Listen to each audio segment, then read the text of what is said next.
ஹலோங்க, இன்னைக்கு கார்த்திகை தீபம் சீரியல் ரொம்பவே இன்ட்ரெஸ்டிங்காக கொண்டு போயிருந்தாங்க. ஃபர்ஸ்ட் சீனில் வந்துட்டு ரியாவோட அத்தை மாமாவா சொல்லி வீட்டுக்குள்ளே வந்து உட்கார வச்சுருக்காங்க நம்ம ஐஸ்வர்யாவும் ரியாவும். அது தெரிஞ்சுட்டு தீபாவும் யதார்த்தமாக உள்ளே வராங்க. இவங்க யார் அப்படின்னு கேட்கும்போது ரியா வந்துட்டு என்னோட அத்தை மாமா அப்படிங்கிறாங்க. அப்படியா, வாங்க வாங்க அப்படின்னு சொல்லி வணக்கம்லாம் எடுத்துகிட்டு இருங்க வரேன் அப்படின்ட்டு உள்ளே போகிறாங்க.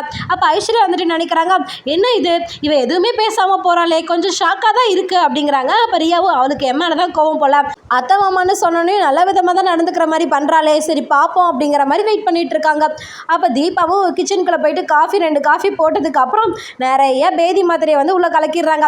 சரி இன்னும் கலக்குவோம், உயிரோடு இருந்தால் சரி, இல்லைனாலும் சரி, தப்பு தானே பண்ண வந்திருக்காங்க அப்படின்னு சொல்லி நிறைய போட்டு கொடுத்துட்டு எடுத்துகிட்டு வராங்க காஃபியாக. அவங்க ரெண்டு பேர்த்தையும் கொடுக்குறாங்க. ஐஸ்வர்யாவுக்கும் ரியாவுக்கும் இன்னும் ஷாக் ஆகுது. என்ன இது அதிசயமாக இருக்கே, ஒன்று வீட்டை விட்டு துரத்துவான்னு பார்த்தோம், இல்லை எதுக்கு வந்திருக்காங்கன்னு கேள்வினாச்சும் கேட்பான்னு பார்த்தா இப்படிலாம் பண்ணிட்டு இருக்காளே, சரி என்னவோ பண்ணட்டும், அத்தைக்காக வெயிட் பண்ணுவோம் அப்படின்னு சொல்லி ஐஸ்வர்யா ரியாவும் ஒரு பக்கம் வெயிட் பண்ணுறாங்க. காஃபி ரெண்டு பேருமே குடிக்கிறாங்க. அப்போ தீபா வந்துட்டு காஃபி எப்படி இருக்குது அப்படின்னு கேட்கும்போது அந்த அத்தையை நடிக்க வந்த அம்மா ஷூட்டிங் ஸ்பாட்டில் கூட இப்படிலாம் கொடுத்தது இல்லைம்மா அப்படிங்கிறாங்க. என்னது ஷூட்டிங் ஸ்பாட்டா அப்படின்னு சொல்லி தீபா கேட்க, அப்போ ரியா வந்துட்டு சமாளிக்கிறாங்க. அடிப்பாவி இப்படி மாட்டி விட்டுட்டியே அப்படிங்கிற மாதிரி நினச்சிட்டு, இல்லை இல்லை எங்கள் பங்காள வந்துட்டு ஷூட்டிங் எல்லாம் எடுப்பாங்க, அங்கே கூட இப்படிலாம் குடிச்சது இல்லைன்னு சொல்கிறாங்க எங்கள் அத்தா. இல்லைங்க அத்தா அப்படிங்கிற மாதிரி நடிக்கிறாங்க ரியாவும். அப்புறம் குடிச்சு முடிச்சோனையுமே அவருக்கு வந்துட்டு வயிற்ற கலக்க ஆரம்பிச்சிருது. ஏங்க ஒரு மாதிரி இருக்கீங்க அப்படின்னு தீபா கேட்க, இல்லைம்மா தப்பாக நினச்சிக்காதீங்க, ரெஸ்ட் ரூம் எங்கே இருக்குது, எனக்கு ஏதோ வயிறு வலிக்கிற மாதிரி இருக்குது அப்படிங்கிறாங்க. அதோ அங்கே இருக்குது பாருங்க அப்படின்னு சொன்னோடனே நேராக ஓடிடுறாரு. அப்புறம் வந்துட்டு இந்த அம்மாவும் ஒரு மாதிரி மூஞ்சியெல்லாம் மாறுது. என்னாச்சுமா உங்களுக்கு அப்படின்னு தீபா கேட்க, இல்லைம்மா எனக்கு ஏதோ வயிறு வலிக்கிற மாதிரி இருக்குது, பாத்ரூம் எங்கம்மா அப்படின்னு கேட்கும்போது அவங்க இன்னொரு பாத்ரூமை காட்டுறாங்க. தீபா ரெண்டு பேரும் மாற்றி மாற்றி பாத்ரூம்க்கு ஹாலுக்கும் வந்துட்டே இருக்காங்க. அப்போ ஐஸ்வர்யா வந்து கெஸ் பண்ணிடுறாங்க, இந்த தீபா தான் ஏதோ பேதி மாத்திரை கலகிருக்கான்னு நினைக்கிறேன் அப்படின்னு சொல்லி கோவப்படுறாங்க. அப்புறம் தீபா வந்துட்டு வாஷ்ரூம்லாம் காட்டிட்டு அவங்க உள்ளே போயிடுறாங்க. இவங்க ரெண்டு பேரும் நிற்கவே முடியாமல் தடுமாறிட்டு வந்து உட்காடுறாங்க. அப்போ வந்துட்டு தீபா அப்படின்னு சொல்லி ஐஸ்வர்யா கத்துறாங்க. என்னாச்சு அப்படின்னு கேட்கும்போது இவங்க ரெண்டு பேத்துக்கு மாத்திரை கலந்தியா அப்படிங்கிறாங்க. ஆமாம், ஒரு மாத்திரை இல்லை 10க்கு மேலே கலந்துருக்கேன், எப்படி நிற்கிறதுக்கு 4 நாள் ஆகும், 5 நாள் கூட ஆகலாம் அப்படிங்கிறாங்க. அவங்க ரெண்டு பேரும் அவ்வளோ ஷாக் ஆகுறாங்க. என்னது 5 நாள் ஆக முடியாது சாமி அப்படின்னு சொல்லி ரெண்டு பேருமே உட்காந்துடுறாங்க. என்ன தைரியம் உனக்கு அப்படின்னு சொல்லி ஐஸ்வர்யா கேட்க, நிறுத்து அவ்வளோதான் பார்த்துக்கோ, இந்த 2000 3000க்குன்னு சொல்லி நாடகம் ஆடுறதுக்காக வந்து கொண்டிருக்காங்க, இன்னும் கொஞ்ச நேரம் இருந்தாங்கன்னு வச்சுக்கவேன், சோத்துல வெஸ்தை வச்சு திணிச்சு விட்டுருவேன், அவங்க சாப்பிடலனாலும் பரவாயில்லன்னு சொல்லி வாயில் வச்சு துணிச்சு விட்டுருவேன் அப்படிங்கிறாங்க. அவங்க ரெண்டு பேரும் நிற்காம ஓடிடுறாங்க. அப்போ தீபாவும் இதோட லாஸ்ட் வார்னிங்காக இருக்கட்டும் அப்படின்னு சொல்லி ரெண்டு பேர்த்திட்டையும் வார்ன் பண்ணிட்டு உள்ளே போயிடுறாங்க. அடுத்த சீனில் வெளியே வந்து கார் கிட்ட அபிராமி நிற்கிறாங்க. எப்போ வர சொன்னீங்க, இன்னும் வரவே இல்லை அப்படின்னு சொல்லி டென்ஷன் ஆகிட்டு இருக்காங்க. அப்போ அங்கே ஐஸ்வர்யா வராங்க.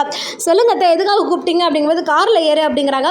அத்தை எங்கே போகிறோம் அப்படிங்கும்போது சொல்கிறேன் நீ ஏறு அப்படிங்கிறாங்க. இல்லை அத்தை கொஞ்சம் நல்ல இடமா இருந்தால் சாரி மாற்றலாமேன்னு பார்த்தேன் அப்படிங்கிறாங்க. அதெல்லாம் இல்லை விஜய் நல்லா தான் இருக்குவா அப்படின்னு சொல்லி ரெண்டு பேரும் போயிட்டே இருக்காங்க. எங்கே அத்தை போகிறோம் அப்படின்னு கேட்டுகிட்டே இருக்கும்போது ஒரு நல்ல விஷயத்துக்கு தான் போகிறோம் அப்படிங்கிறாங்க. அத்தை நல்ல விஷயம்னு சொல்கிறீங்க, எனக்கு என்னென்னு சொல்லுங்களேன் அப்படிங்கிறாங்க. சொல்கிறேவா அப்படின்னு சொல்லி சஸ்பென்ஸாகவே வச்சுருக்காங்க.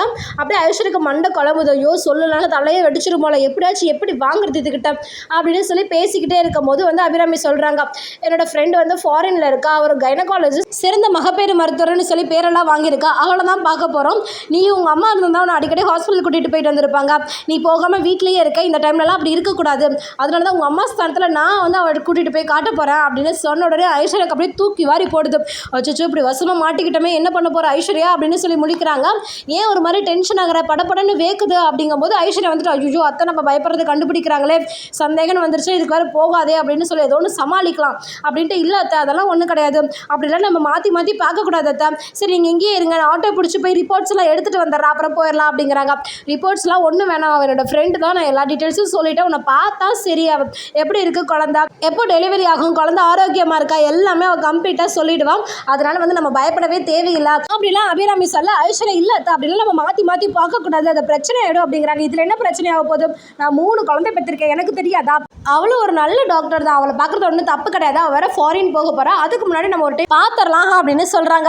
ஐஸ்வர்யா வந்துட்டு ஐயோ என்ன பண்ணுறது, அம்மா வர இப்படி நான் மாட்டி விட்டுட்டு போயிருச்சு, அப்போவே சொன்னேன் இதெல்லாம் பிரச்சனை ஆகிடும்ட்டு, மாசமாக இருக்க மாதிரி சொல்லிவிட்டு அது கலந்துருச்சு, அதுக்கு காரணம் தீபான்னு சொன்னால் தீபா வீட்டை விட்டு துரத்திடுவாங்கன்னு ஐடியா கொடுத்துட்டு என்னை இப்படி மாட்டி விட்டுட்டியே அப்படின்னு சொல்லி அவங்க அம்மாவை திட்டுறாங்க.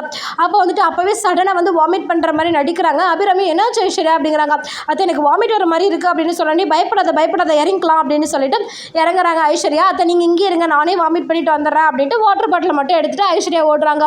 ஓடனே வந்துட்டு ரியாவுக்கு கூப்பிடுறாங்க. கூப்பிட்டு வந்துட்டு ரியா நான் ஒரு பிரச்சனையில் மாட்டிக்கிட்டேன், எனக்கு ஹெல்ப் பண்ணு அப்படிங்கிறாங்க. என்னாச்சு அப்படின்னு கேட்கும்போது அத்தை வந்துட்டு எனக்கு கைனகாலஜி டாக்டர்கிட்ட கூட்டிகிட்டு போகிறாங்க அப்படிங்கிறாங்க. நல்லது தானே போய் பார்த்துட்டு வாங்க அப்படின்னு ரியா சொல்ல, இல்லை நான் கன்சீவாயே இல்லை, நான் போய் தான் சொல்லியிருக்கேன் அப்படின்னு சொல்கிறாங்க. என்னது பொய்யா அப்படின்னு சொல்லி ரியா ஷாக் ஆகுறாங்க.